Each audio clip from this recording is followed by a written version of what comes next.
Hello વિદ્યાર્થી મિત્રો, open study point open for all ચેનલમાં આપનું હાર્દિક સ્વાગત છે. આજે આપણે શીખીશું ધોરણ 6 વિષય સામાજિક વિજ્ઞાનની નવી સ્વ અધ્યયન પોથીનો પાઠ 1 ચાલો ઇતિહાસ જાણીએ ના પ્રશ્નોના જવાબની સમજ મેળવશું. વિદ્યાર્થી મિત્રો, આ વિડીયોનો હેતુ કેવળ વિદ્યાર્થીઓ સરળતાથી સમજીને લખી શકે તે માટેનો છે. માટે વિદ્યાર્થી મિત્રો, પ્રશ્નોના જવાબ વિડીયોમાંથી જોવાને લખવાના બદલે તમારા વિચારો મુજબ લખી શકો છો. તો ચાલો જોઈએ નવી સ્વ અધ્યયન પોથીનો પાઠ 1 ચાલો ઇતિહાસ જાણીએ ના પ્રશ્નોના જવાબની સમજ.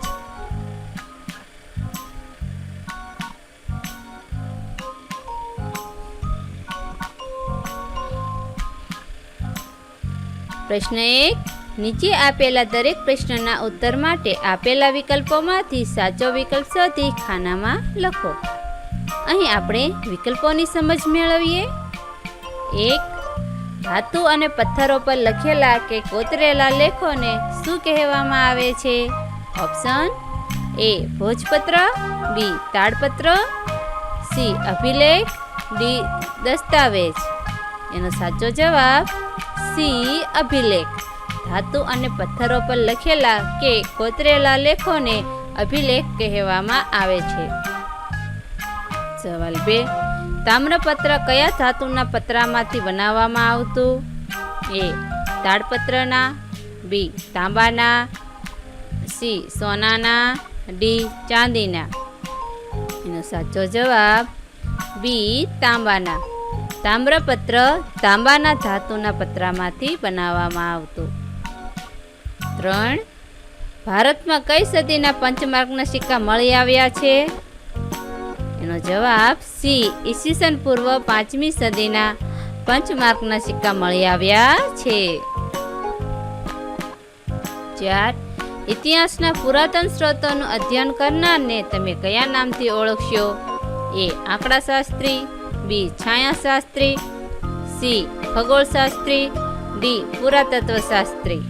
એનો સાચો જવાબ D પુરાતત્વશાસ્ત્રી. સવાલ 5, ગ્રીસના લોકો સિંધુ નદીને શું કહેતા? A હિન્ડોસ, B Saptasindhu, C Indus, D Sutlej. એનો સાચો જવાબ C ઇન્ડસ. સવાલ 6, ઈસવીસન 2021 એટલે ઈસુ ખ્રિસ્તના જન્મ પછીના કેટલા વર્ષ? Options A 2021, B 220, C 2000, D 1021. એનો સાચો જવાબ A 2021. ઈસવીસન 2021 એટલે ઈસુ ખ્રિસ્તના જન્મ પછીના 2021 વર્ષ. 7, ઈસુ ખ્રિસ્તના જન્મ પછીના વર્ષો કયા ટૂંકા નામેથી ઓળખાય છે? A AD, B BCE, C BC, D A અને C. એનો સાચો જવાબ B CE. ઈસુ ખ્રિસ્તના જન્મ પછીના વર્ષો CE ના ટૂંકા નામેથી ઓળખાય છે. 8, કચ્છમાં ધોળાવીરા ખાતે મળી આવેલ અવશેષો સિંધુ સંસ્કૃતિનું પુરાતન શહેર હશે એવું તમે શાના આધારે કહી શકશો? A લોકકથા, દંતકથા અને વાર્તાના આધારે, B ખોદકામ દરમિયાન મળી આવેલા અવશેષોના આધારે, C A અને B બંને, D આપેલ પૈકી એક પણ નહીં. તેનો સાચો ઓપ્શન B ખોદકામ દરમિયાન મળી આવેલા અવશેષોના આધારે. કચ્છમાં ધોળાવીરા ખાતે મળી આવેલ અવશેષો સિંધુ નદીનું પુરાતન શહેર હશે એવું આપણે ખોદકામ દરમિયાન મળી આવેલા અવશેષોના આધારે કહી શકીશું. 9, ભારત નામ આપણને કયા વેદમાંથી જાણવા મળે છે? A Samaveda, B Rigveda, C Yajurveda, D Atharvaveda. એનો સાચો જવાબ B ઋગ્વેદ. પ્રશ્ન 2, A બંધ બેસતા જોડકા રચો. અહીં વિભાગ અ અને વિભાગ બ સાથે જોડવાના છે અને જવાબને ઉત્તરના ખાનામાં લખીશું. 1. પુરાતત્વશાસ્ત્રી. તો સી. ભૂતકાળને જીવંત કરનાર. ફાહિયાન. એ. વિદેશી મુસાફર. ભોજપત્ર. ડી. ભુજ નામના વૃક્ષની છાલ. ઈસવીસન. બી. દુનિયાની કાળગણના. પ્રશ્ન 2 બી. નીચેના વિધાનો સાચા છે કે ખોટા તે જણાવો. હવે આપણે ખરા ખોટા વિધાનોની સમજ મેળવીશું. 1. અશોકના શિલાલેખો ખૂબ જ જાણીતા છે. તેનો જવાબ સાચો. આ વિધાન સાચું છે, તેથી તેની સામેના ખાનામાં ખરું લખીશું. 2. ભુજ નામના વૃક્ષ હિમાલયમાં થાય છે. ખરું. 3.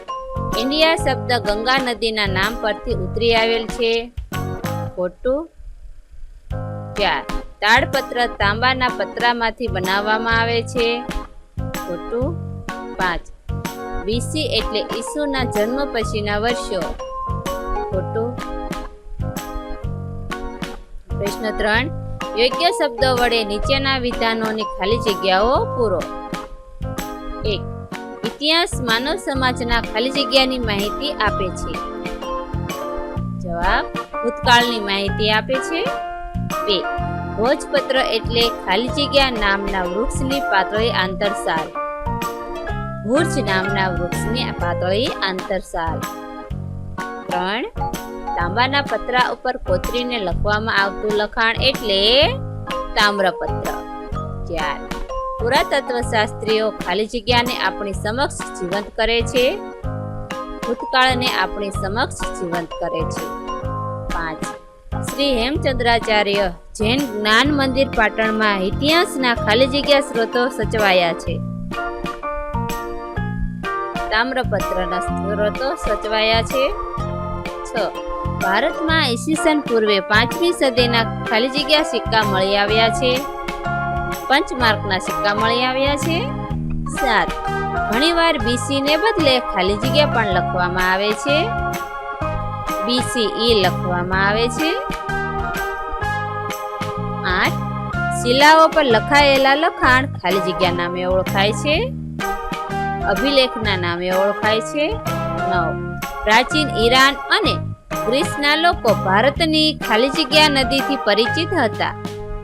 સિંધુ નદીથી પરિચિત હતા. 10. પ્રાચીન સમયમાં લોકો તાડ વૃક્ષના પર્ણ પર ખાલી જગ્યા લખતા. તાડપત્રો લખતા. પ્રશ્ન 4 અ.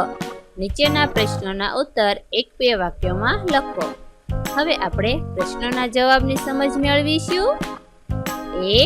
પ્રાચીન સમયમાં માનવી શાના ઉપર લખાણ લખતો હતો? જવાબ પ્રાચીન સમયમાં માનવી તાડપત્રો કે ભોજપત્રો પર લખાણ લખતો હતો. 2. ભારતમાં મળી આવેલ પ્રાચીન સમયની હસ્તપ્રતો કઈ કઈ ભાષામાં છે? જવાબ ભારતમાં મળી આવેલ પ્રાચીન સમયની હસ્તપ્રતો સંસ્કૃત, પ્રાકૃત અને તમિલ ભાષામાં છે. 3. આપણે ઇતિહાસ જાણવા માટે કયા કયા સ્ત્રોતોનો ઉપયોગ કરીએ છીએ?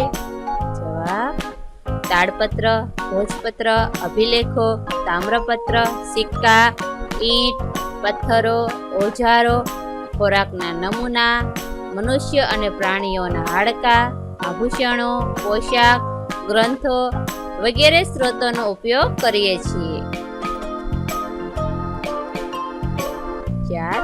સિક્કાઓના આધારે આપણને કઈ કઈ માહિતી મળે છે? જવાબ સિક્કાઓના આધારે આપણને રાજાનું નામ, તેના ધર્મ અને સંસ્કૃતિ તથા તેના સમયગાળાની જે તે રાજ્યની સામાજિક, ધાર્મિક, આર્થિક અને રાજકીય માહિતી મળે છે. 5. કયા વેદમાં ભરત નામના માનવ સમૂહનો ઉલ્લેખ જોવા મળે છે? જવાબ આરંભિક કૃતિ ઋગ્વેદ નામના વેદમાં ભરત નામના માનવ સમૂહનો ઉલ્લેખ જોવા મળે છે. 6. ઈરાનીઓ સિંધુ નદીને કયા નામથી ઓળખતા હતા?